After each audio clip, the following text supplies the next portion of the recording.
Susan, and I will be asking the first question, and we will begin questions with Randy, and we'll just pass the mic down this direction, and then the following one we'll start with David then. And we'll just do the same process, okay?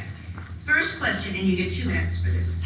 According to everytownresearch.org, already in 2018, there were 17 school shootings, 22 lost their lives, and 25 were injured. There have been almost 300 school shootings since 2013, 64 of those in 2017. Most of guns used by minors in the shootings came from their homes or homes of a friend or relative. Most school shootings, teen suicides, and other shootings by children could be prevented if firearms in homes were locked up and inaccessible to children. Unfortunately, that is not the case in this country. One study says that 1.7 million children have access to unlocked and loaded guns at home. There are no federal child access prevention laws, and only 28 states have CAP laws, which vary by state. If you were elected, what would you do to keep guns out of the hands of children and out of schools? Okay, Randy? My name is Randy Opsher. I'm the Green Party candidate for the 12th District. I'm a professor of philosophy and communication studies at Southern Illinois University Carbondale. This is the first time that I've run for Congress, but I did run for public office Jackson County Board before.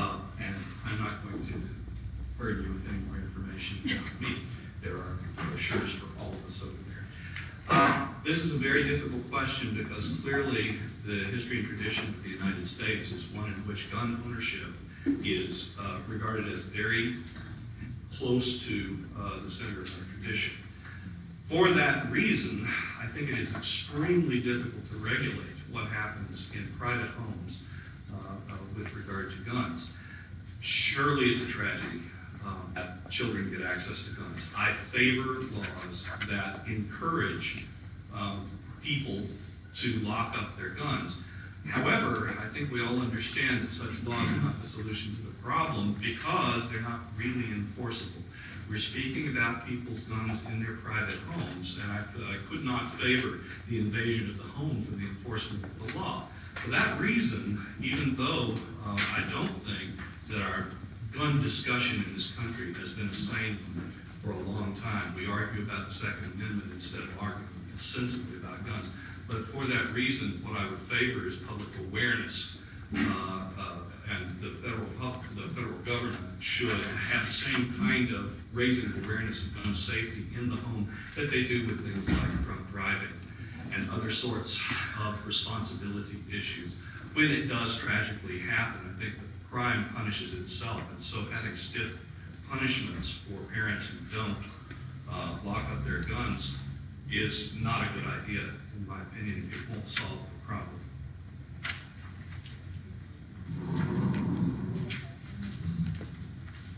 Good morning, my name is David Beckett. I am a Marine Corps veteran, native of Southern Illinois, a father of 3, proud husband, former college instructor, and former business owner.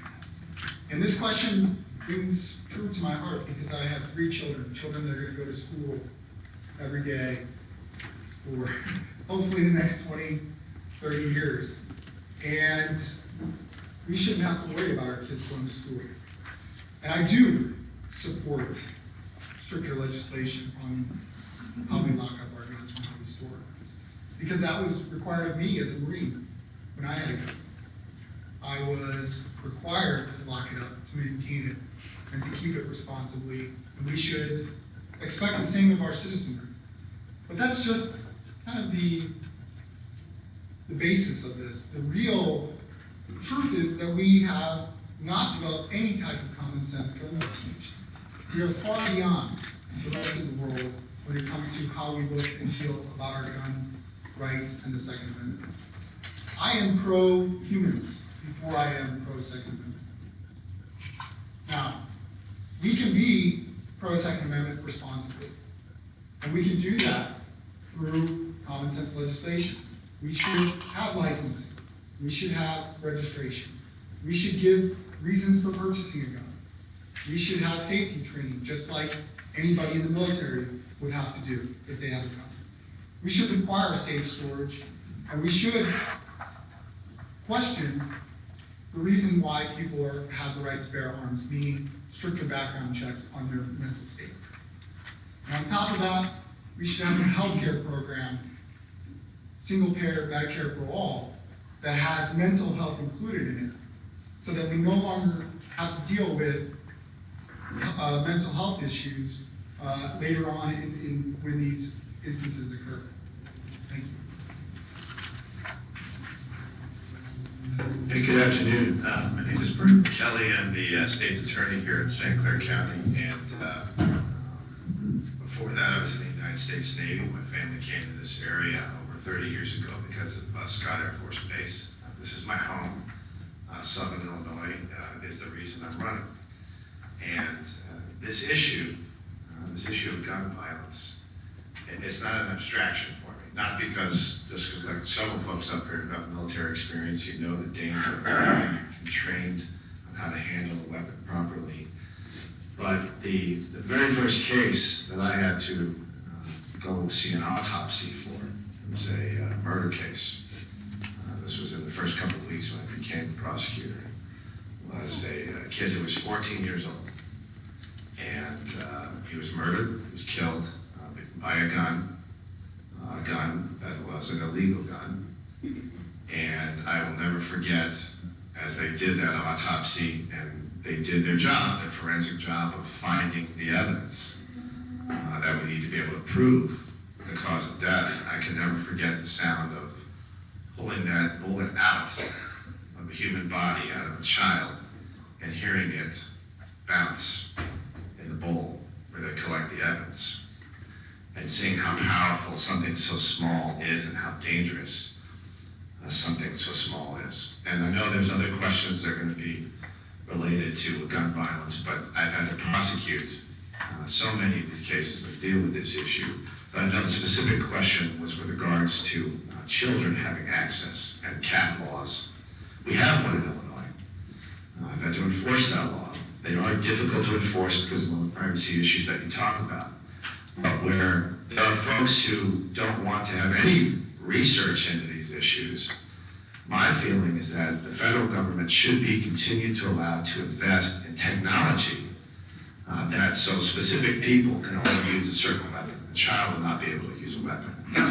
We're a smart country. We're an innovative country, and we can find a technological answer to that specific part of the gun violence problem. It's a bigger problem with many facets, and I think we'll talk about it more, I hope, but I do believe we should be able to invest in the technology that's out there and continue to advance it and develop to be able to make sure that kids are not able to use those weapons.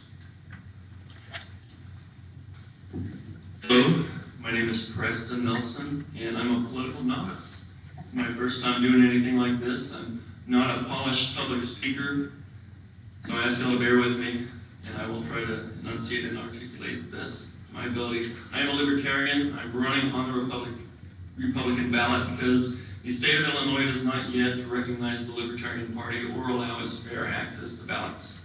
So that's me and where I am.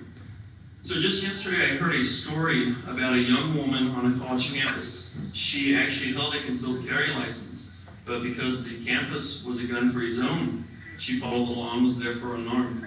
Returning to her car after a late evening class, she was assaulted and she was raped, apparently only some 300 feet from the campus security office.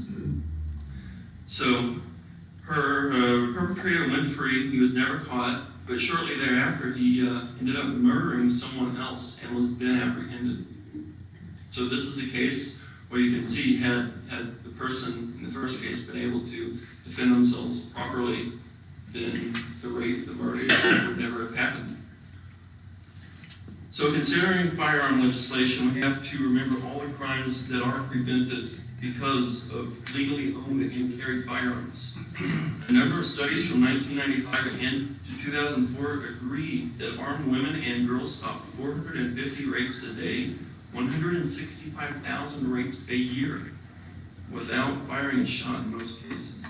And since 2004, the number of Women carrying a concealed weapon has multiplied for their good and their safety. In the end, this is not a legislative issue, and it can't be fixed by writing laws, no matter how popular they are or how much they make us feel like we are doing something. Law is not going to fix the issue, and the Second Amendment was clearly written for our personal defense. People have a right to protect themselves. Law-abiding citizens and the millions of legal and safe guns they possess are not the issue. Rather, criminals are, and the laws are not going to stop criminals from doing what criminals do. We need vigilant police and safety to make sure that crimes are, that criminals are brought to justice. Thank you. Hi everyone, my name is John Hebel. I am running in the 13th district, trying to unseat Rodney Davis. I am also a veteran. I was in the Navy for a total of 11 years, 4 of those on active duty, 7 in the reserves. I live and teach in Urbana. I'm a faculty member at the University of Illinois in the Department of Religion. And I've got a lot on my mind today with respect to gun violence prevention, and the question that was asked had to do with schools and keeping guns out of the hands of children and preventing the one prong of the gun crisis that we're seeing in the news most frequently, which is the mass shootings and the mass shootings in schools. I received a text message from a friend of mine from college the other day, and he and his wife and their 14-year-old daughter are spending this weekend, attending funerals in Parkland, Florida. It's not far from where they live, and those kids who were killed are kids they played soccer with, they swam with, they are the children of their friends, and they are all heartbroken down there, and I think that it is remarkably defeatist for us to say that there's nothing that can be done. Of course there are things that can be done, and I think that in line with the program for Moms Demand Action, we can move toward gun violence prevention. It begins in the home with training about the danger of gun, the proper use of firearms in the home. It begins also with taking seriously the threats to our schools. Now, back in September of 2001, there were 19 men who brought down 2 towers and hit the Pentagon, and within a few months, we were changing the way that we did travel in the United States. If we took this threat seriously, we would be changing the way that we monitor schools in the United States. Finally, I want to say that there's a huge problem with campaign finance reform, and that we're not going to get serious gun violence prevention legislation until we get the NRA and its filthy money out of our political process. Thank you very much.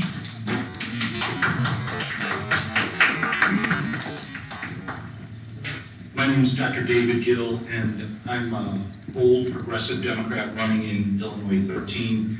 I live up in Bloomington with my wife Elaine.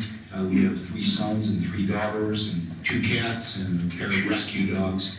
And I'm the former assistant director of the Illinois Department of Public Health. I'm an emergency room doctor, and this issue touches me deeply because I see it on a first-hand basis far too often. I see the victims of gun violence in my emergency departments, and I feel very passionate about the need for this country to do something. In the emergency department, I'm also what's called a mandatory reporter, and I believe that there's precedent for going into the homes. When I see a child who's been mistreated at home, I'm required to report that to the authorities. And I think that common sense dictates that children should not be permitted access to loaded, unlocked guns in their homes, and that permitting such access is a form of neglect or abuse, if you will. And I believe that we do need federal legislation to enforce prevention of child access to guns, and I think that Rodney Davis and the other politicians like him who do nothing about this and who take money from the NRA have a hell of a lot of blood on their hands. Thank you.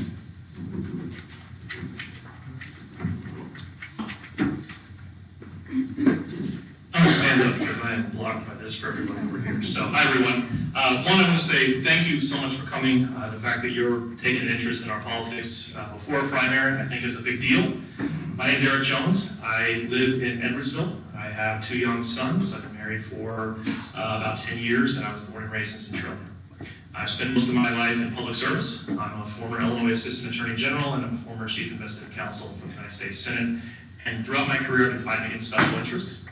And that's what this is going to be about too, on the gun issue. We are fighting against special interests and we have to take them out. And the way we're going to do that, as a first step, is we have to start winning elections. And we have to win elections in this part of the state. So I'll make a promise. You get me through this primary, I promise you I will beat Rodney Davis.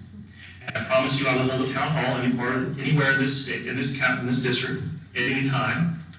And also, I promise you that the special interest I will work with in Congress will be the women wearing those red shirts today.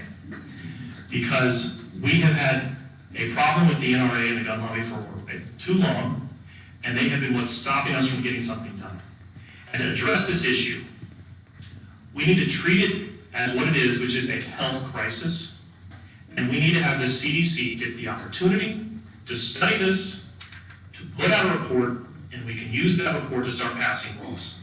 So I'm fully in support of making sure that we protect children in the home, and that we require people who are gun owners to protect those guns and to put them up and lock them up. I also am in support of doing more for security in schools.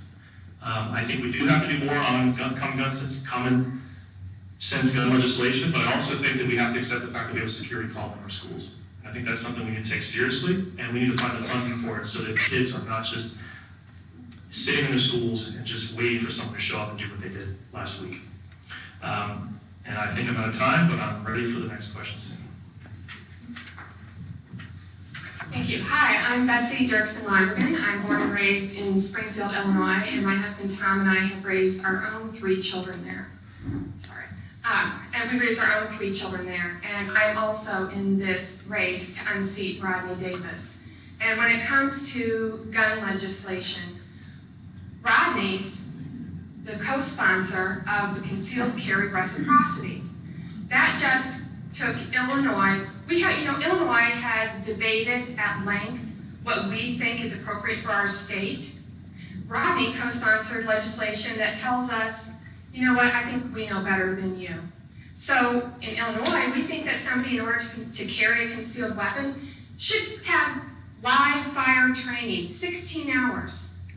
This legislation says, nope, somebody from Iowa, from Wisconsin, from Indiana, where they require 0 training to carry a concealed weapon, can take their weapon from their state and bring it right on into ours. I disagree with that. And to say that there's nothing that we can do is wrong. There are things that we can do. We can have federal universal background checks. We can do that. We can keep guns out of the hands of violent offenders, domestic abusers, and the dangerously mentally ill. We can do that. We can pass a law that tells the CDC you have to study this as a public health crisis and give us some actionable steps how we can solve this problem. And when it comes to our children, this week after the travesty in Florida, I got the text from my daughter's high school that there was a threat that had been identified. We're all facing this. We're all in this together. And it was caught because the students talked. We as parents have to talk to our students about reporting what they see and about feeling empowered to do so. We also have to make sure that we are paying attention to where our children are going. Are there loaded weapons in the homes of the children's houses that they're visiting? Grandparents, aunts, uncles, cousins. That's what we can do as parents. Thank you. Hi, I'm Angel Sides, and I am a grassroots candidate for District 13, House of Representative, and I have been an activist for the better part of my life. I was arrested during Democracy Springs, and that was to get big money out of politics. I was arrested alongside the Young Turks, Wolfpack, and Code Pink, and I am also a teacher. I own a sulfur-crested cockatoo. He's really loud. If anybody wants a cockatoo, let me know later. But I also put a referendum on the ballot to put single-payer health care, make it the law for Illinois back in 2012. A lot of people don't know, but you can such laws statewide as well. But I think we do need a cap on the gun laws, and we also need to license guns. I remember when I was growing up, my dad had a gun, and I would get mad at my sister, we would fight, and I would get the gun and point it at her, and it was loaded, and thank God it didn't go off, because I would have never forgave myself. So we need to enact some of the laws that Europe has. They have a much lower gun death rate. We have 5 times the gun death rate as Europe. There's also a link between drugs and guns. We need to rein in these pharmaceutical companies that put dangerous drugs on the market that kill children. They even target children with these drugs. They're psychotropic drugs, and there's a link between them and the gun violence. Does that mean my time's up? Oh, I'm sorry. Thank you. Hi, I'm Carl Sporer. I'm running in the Illinois 15th Congressional District against John Shimkus. I'm married. I have children. I coach rugby at the University of Illinois, and I'm a country boy. So that's kind of the perspective I have. And the other thing I want you to know as I speak is I am a concealed carry. I am a concealed carry license. So I don't have anything against guns. As far as the kids are concerned, that aspect of it is if we leave our dog in the car with the windows up and the dog dies, we go to jail. Yet we don't have to protect our guns and keep our guns locked up. Having a gun is a right in this country, but it's also a privilege, and we need to take care of that privilege. Let me tell you about my experience. After the shooting at Parkland, I posted 11, now 12 points as the things that we could do on Facebook. It wasn't very long where I got some really ugly responses and almost threatening responses. And to try and get me to take them down. And the first thing that always comes to my mind, and it should be in your minds, is to find your courage. Whenever I need to find my courage, I think of 2 men, Mark Bingham and Jeremy Glick. And if you don't know who those gentlemen are, they were 2 of the men that brought the plane down in Pennsylvania on 9/11, and they were rugby players. And so those are my heroes. Everybody in this room is going to need to find your hero. Okay, this is going to take some courage, because the gun lobby is ridiculously strong and entrenched, and we are going to fight, and we're going to take some flack, and it's not going to be easy, and people are going to be threatening us. So, you better be prepared for that. But it's a fight we have to take on. We cannot continue to watch children in schools or anywhere, people, human beings, continue to be wiped out, continue to be slaughtered. If you'd like to have any time on it. How much time? I'm done. That's yours, Madison. Thank you all so much for coming. My name is Kevin Gaither. I'm running in the 15th district to be the representative. I grew up in the district in Solomon. I live in Charleston. We had a shooting at Mattoon High School last year. The kid got a hold of a gun, allegedly at home. This is a serious issue. I've lost friends to gun violence. They were shot in the head. I've lost a friend to domestic violence. She didn't die by gun, but she was stabbed to death. I had her testify in her murder trial. This is very serious. So, there's a lot of good ideas up here. I'm not sure if I'm getting some feedback or not, but I got a pretty loud voice.